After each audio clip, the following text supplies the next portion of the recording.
बटेंगे तो फिर कटेंगे, घुसपैठियों की साजिश, खतरे में 100 करोड़ हिंदू को कलमा पढ़ाने की साजिश, अश्विनी उपाध्याय की बड़ी चेतावनी। देखिए सिर्फ धर्म ज्ञान पर। बटेंगे तो कटेंगे।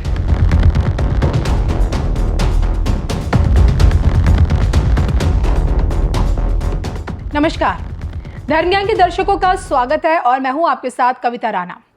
कृष्ण जन्माष्टमी के मौके पर श्री कृष्ण जन्मभूमि से यूपी के मुख्यमंत्री योगी आदित्यनाथ ने एक बड़ा बयान दिया और कहा कि अगर बटेंगे तो फिर कटेंगे।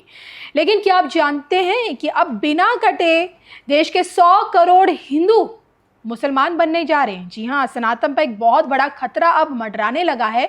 क्या है पूरा का पूरा मामला जो कि घुसपैठ से जुड़ा हुआ है, इसी पर चर्चा करने के लिए, इस मामले को समझने के लिए, मामले की गंभीरता को समझने के लिए आज हमारे समक्ष मौजूद हैं पीआईएल मैन, सुप्रीम कोर्ट के वरिष्ठ वकील और धर्म से सनातनी अश्विनी उपाध्याय सर जी। सर, स्वागत है आपका। आप अक्सर धर्म ज्ञान पे, आपके कई वीडियोस हैं, आपके साथ कई मेरे इंटरव्यूज़ भी हैं जिसमें हम सनातन धर्म को जानने की कोशिश करते हैं, धर्म रिलीजन में क्या डिफरेंस है ये जानने की कोशिश करते हैं। लेकिन आज मसला है 100 करोड़ हिंदुओं के अस्तित्व को लेकर। देखिए, जैसा मैंने पहले ही कहा था कि मेरी पीआईएल चल रही है, धर्म अलग होता है, रिलीजन अलग होता है। धर्म जोड़ता है, रिलीजन तोड़ता है। धर्म प्रकृति के अनुरूप चलता है, रिलीजन व्यक्ति के अनुरूप चलता है। जैसे नदियाँ किसी से भेदभाव नहीं करती, पेड़ किसी से भेदभाव नहीं करते, पहाड़ किसी से भेदभाव नहीं करते, वैसे ही धर्म किसी से भेदभाव करना सिखाता नहीं है। ऊपर से जो रिलीजन होता है, जो किसी व्यक्ति के द्वारा शुरू किया जाता है, वो भेदभाव करना सिखाता है। वो कहता है आपस में तो भाईचारा होगा लेकिन सबके साथ भाईचारा नहीं होगा। तो ऐसे बहुत अंतर है। एक जो आज आपका सवाल है ना,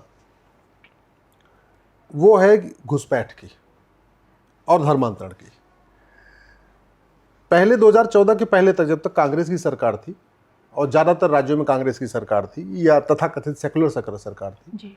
उस समय जो घुसपैठी आ रहे थे म्यांमार से और बांग्लादेश से, जिनकी संख्या इस समय 5.5 करोड़ से ज़्यादा हो चुकी है, वो अपने असली नाम से आधार बनवाते थे, अपने असली नाम से राशन कार्ड बनवाते थे, अपने असली नाम से वोटर आईडी में नाम जुड़वाते थे, अपने असली नाम से बर्थ सर्टिफिकेट बनवाते, सारे डॉक्यूमेंट अपने असली नाम से बनवाते थे जी।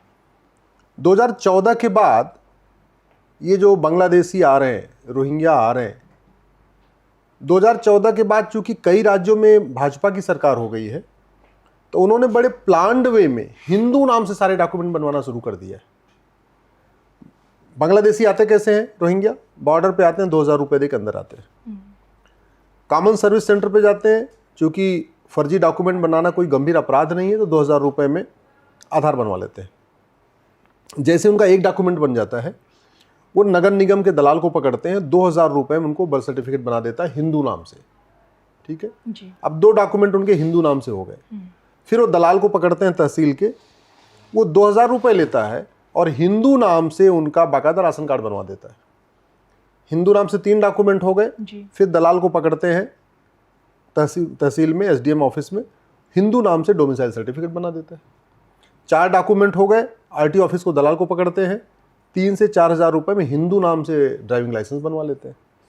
जब उनके 4-5 डॉक्यूमेंट हो गए, उस समय फिर इलेक्शन कोई आने वाला होता है। भाई, भारत में तो हमेशा इलेक्शन चलता रहता है, पार्षद का, प्रधान का, विधायक का, सांसद का। वोटर आईडी हमेशा अपडेट होती रहती है। इलेक्शन कमीशन जगह जगह अपने वो भी लगाता रहता है, भाई जिसको इसको अपडेट कराना है कराते रहो। फिर वो हिंदू नाम से वोटर आईडी बनवा लेते हैं।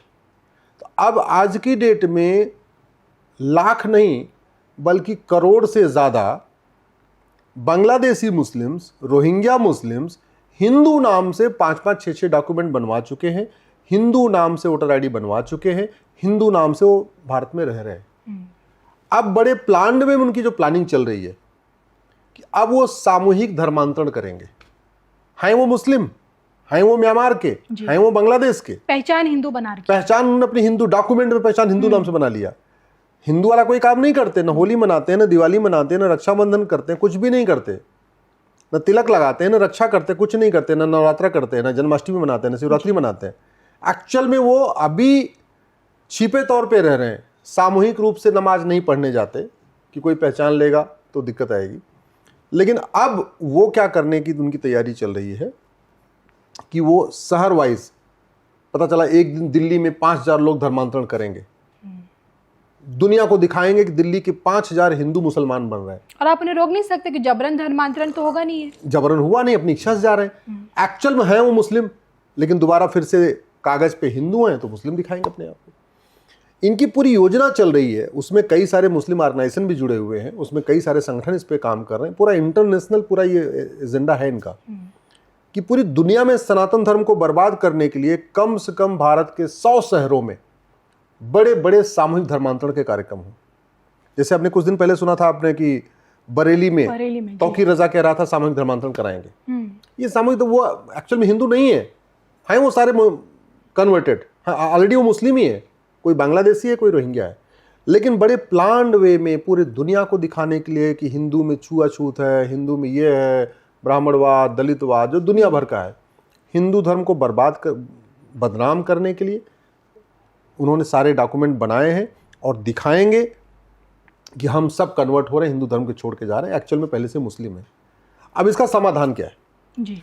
जब तक फर्जी डॉक्यूमेंट बनाने को गंभीर अपराध घोषित नहीं किया जाएगा तब तक घुसपैठ रुकेगी नहीं। घुसपैठ का मूल कारण है घूसखोरी। आप कानून बनाइए, जहां पे कॉमन सर्विस सेंटर लगा हो वहां बड़े बड़े अक्षरों में लिख दीजिए कि फर्जी आधार बनाना और फर्जी आधार बनवाना गंभीर अपराध है, पकड़े जाने पे दोनों को 10 से 20 साल की सजा होगी। मैं गारंटी के साथ कहता हूं वो आधार वाला फर्जी आधार बनाना बंद कर देगा जी। पहले जो अल्ट्रासाउंड होते थे ना, उस समय पेट में बेटा है कि बेटी, लोग 2,000 रुपए देते थे, चेक करवा लेते थे। उसके बाद कानून आया और ये कानून बनाया सरकार ने कि जहां जहां पे अल्ट्रासाउंड सेंटर होगा वहां पे लिखना भी पड़ेगा कि अल्ट्रासाउंड ये लिंग परीक्षण कराना गंभीर अपराध है, पकड़ने जाने पे सजा होगी। उसके बाद देखिए लोगों ने टेस्ट करना छोड़ दिया, ना अल्ट्रासाउंड वाले टेस्ट कर रहे हैं ना कोई टेस्ट करवाने आ रहा है। और नतीजा क्या हुआ, पहले 1,000 लड़कों पे 800 लड़कियां होती थी, जब से वो कानून बना लड़कियां 930 हो गई, लड़कियों का अपना अनुपात शेयर रेशियो बढ़ गया। इसलिए मैं कह रहा हूं कानून बनाइए, जहां जहां आधार बनता है वहां हर जगह मैंडेटरी करिए। फर्जी आधार बनाने वाले को दोनों को 10 से 20 साल सजा होगी, प्रॉपर्टी जब्त होगी, नागरिकता खत्म होगी। मैं गारंटी के साथ कहता हूं फर्जी आधार बंद हो जाएगा। जहां राशन कार्ड बनता है वहां बड़े बड़े अक्षरों में लिखा होना चाहिए फर्जी राशन कार्ड बनाना, फर्जी राशन कार्ड बनवाना गंभीर अपराध है, पकड़े जाने पे दोनों की 100% संपत्ति जब्त होगी, नागरिकता खत्म होगी और 10 से 20 साल सजा होगी, राशन कार्ड बंद हो जाएगा। जहां बर्थ सर्टिफिकेट बनता है नगर निगम में, जहां डोमिसाइल सर्टिफिकेट बनता है तहसील में, जहां जहां ये डॉक्यूमेंट बनता है वहां पे नोटिस बोर्ड लगाना जरूरी है कि पकड़े जाने पे बनाने वाले और बनवाने वाले दोनों को 10 से 20 साल सजा होगी। तब जाके ये घुसपैठ रुकेगी और तब जाके ये धर्मांतरण रुकेगा। नहीं तो अगले 3 से 4 साल के बाद पूरे भारत में बड़े मास लेवल पे कन्वर्जन शुरू हो जाएगा और ये दिखाया जाएगा पूरी दुनिया में हमारी शीशा लेदर हो जाएगी, पूरी दुनिया में सनातन धर्म की बदनामी होगी। जबकि एक्चुअल में है वो मुस्लिम, आए हैं यहाँ पैसा दे के, घूस दे के आए हैं और घूस दे के सारे डॉक्यूमेंट बनवाए हिंदू नाम से। तो इस घटिया कानून का परिणाम ये होगा सनातन धर्म बदनाम हो जाएगा। इसलिए मैं सरकार से निवेदन करता हूं तत्काल घुसपैठियों और उनके मददगारों पे NSA लगाना शुरू करिए, नेशनल सिक्योरिटी एक्ट लगाना शुरू करिए। घुसपैठ राष्ट्र की सुरक्षा के लिए खतरा है, घुसपैठ और धर्मांतरण दोनों। घुसपैठ देश की एकता अखंडता के लिए खतरा है, घुसपैठ देशद्रोह है, घुसपैठ प्लान्ड वे में यहाँ की जा रही है यहाँ की डेमोग्राफी बदलने के लिए। इसका मतलब घुसपैठ वेजिंग वॉर है और घुसपैठ करने वालों का पूरा सिंडिकेट होता है। कोई उनको लाता है, कोई उनके डॉक्यूमेंट बनवाता है, कोई उनकी झुग्गी बनवाता है, कोई उनका ये सब पूरा प्लान्ड वे में होता है।